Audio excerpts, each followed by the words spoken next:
you been asleep? I recognize the voice, and I'm not prepared to handle this yet. Since 3 p.m. yesterday, Rex answered her. That's been almost a whole day. Is he all right? A whole day? Just how much did that jet lag hit me? I wasn't expecting to sleep a whole day. I am, but if you don't shut up, you won't be. I could feel the mood in the room shift as soon as I spoke. God, I'm hungry. Someone get me some food, preferably some McDonald's, a McChicken and a large fry with a Dr. Pepper. I sat up and saw someone leave the room. Oh, it's good to be back. I can easily get what I want with a single order. How long has it been since I've been able to do that? How long have you been waiting to say that exact order? Roxy asked. Roxy and Rex are brother and sister. They are also my best friends. At least in America they are. I have been planning since I got permission to come here. Hux is getting all of the McDonald's torn down for more chicken places, and it has really been a pain. I answered. I stood up and started stretching all of the tightness out of my muscles. Okay, what's on the agenda for today? I say I fix up my look and greet the crew. That was the plan. Come on. Lucy is waiting to cut your hair, and Blaze is waiting to fix those piercings that you let close up. Rex explained while he looked at his phone. That most likely contained the schedule. Hugo has already picked out your outfit for today, and Mew is also getting the makeup ready, Roxy added. We started the process of walking down the long halls to each place we needed to go. Good. Very good. And what about Gizmo and Vixen? What of them? I nodded to Dex, a pro sniper, as we passed him in the hall. His eyes widened when he saw me. Gizmo is away on a mission, and Vixen is set to return from the mission he just finished. So they've leveled up. Good, that's nice to know. Turnip and Watterson?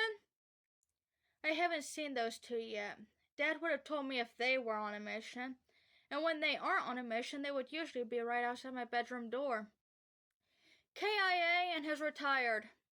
Roxy delivered the sad news. Those were my 2 favorite guards. Now I have to pick out new ones, or at least have Dad assign me some. I can't go without guards while I'm here. That's sad to hear. I was hoping to tell them about fighting Overhaul. Rex and Roxy stopped in their tracks. They knew about the existence of Overhaul. For an underground organization, the Shai Psychi were pretty famous. Tales of their power could be heard all the way in America. You mean to tell me that you went up against him and lived? Roxy asked. I smirked. You see, I had left that little piece of information out of my letters to home on purpose. I would much rather see their faces in person. Strong fighter, abusive guardian, selling that could destroy quirks, terrible care of his henchmen, and altogether an idiot. Took him down with very little wounds to show for it. They were gawking at me. This is what I had wanted. They didn't need to know that the only reason I wasn't dead was because of the powers of one traumatized little girl.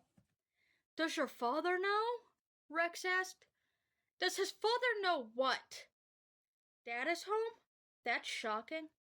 Why he decided to just sneak up behind me, I don't know. What happened, Izuku? Oh, I just took down Overhaul a while back. I'm sure you heard about him no longer being in the business. That's not something you would miss. I answered him after bowing.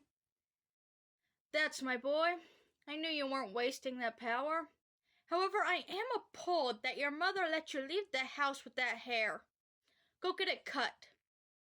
Dad is very particular about looks. If you look bad, people don't take you seriously. That's what he always says.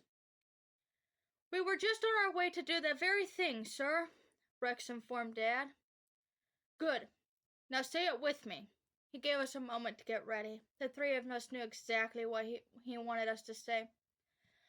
A raven does not go out looking like a child. We look like proud men and women who care about our appearance. If you look bad, people won't take you seriously. From the moment you became a raven, those words are drilled into your brain.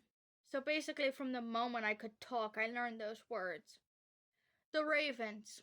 We are assassins. Each of us specialize in different fields, whether it be tech, combat, information gathering, or silent takedowns. We all play a part in the defeat of our targets.